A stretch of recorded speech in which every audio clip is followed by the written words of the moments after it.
22 Desember 1991, hari musibah bagi saya. Hari dimana aku merasa sedih, sangat sedih.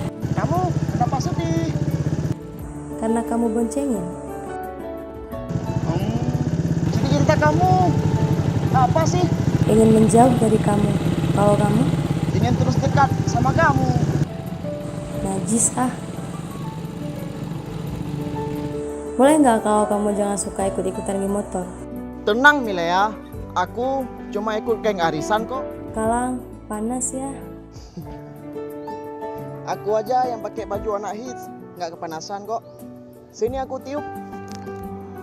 Kalang, kamu nggak bosan apa jomblo terus begini? Tapi naikin aku yang benda mati. Tidak ada kata bosan Milea, karena cewek-cewek di sana hanya datang ketika mereka sedang sedih. Gitu ya Kalang, jangan sedih ya. Aku nggak pernah sedih kok, karena itu sudah jadi resiko cowok-cowok humoris.